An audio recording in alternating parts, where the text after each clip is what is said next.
cho chế con video mà nè tới ngày lên đây tới đây bây nè con tới lịch nha tới đây cho em đừng nông ấy mình chắc là pha nông trời đặt đây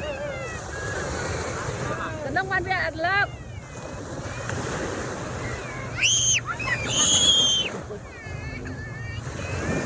đừng nông hai việc lớp ba canh đây ai khai ấy này đừng nông hai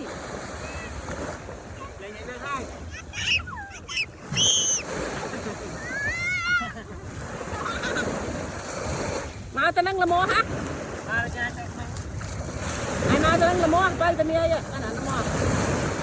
Tao nâng là lâu khăn khăn.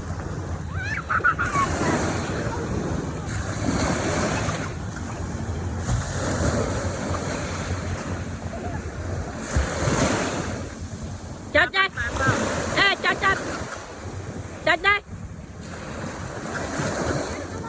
Chết anh.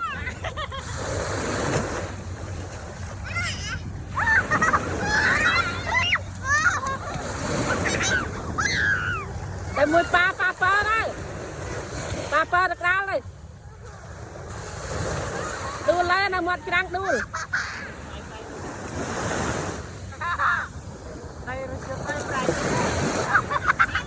va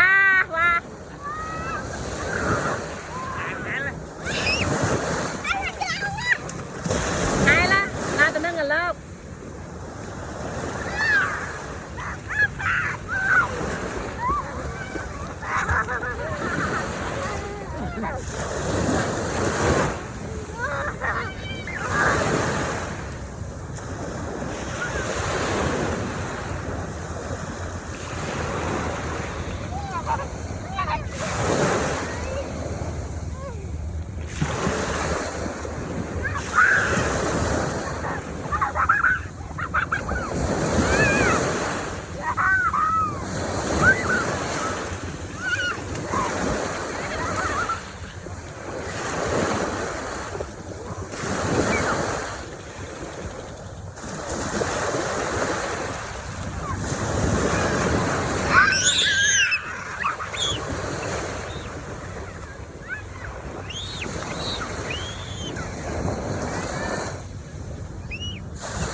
cho anh nè mà tha được cái à anh này ê mà tha được cái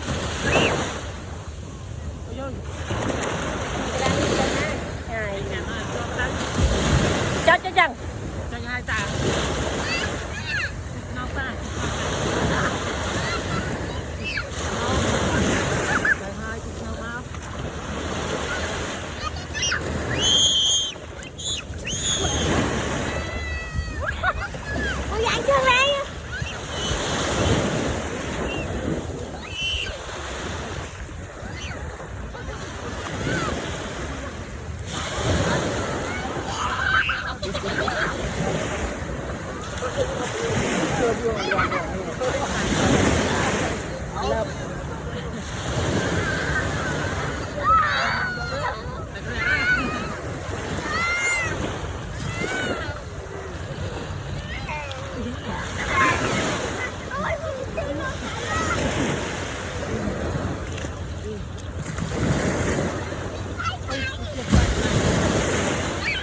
hai tên đi bạn về lớp.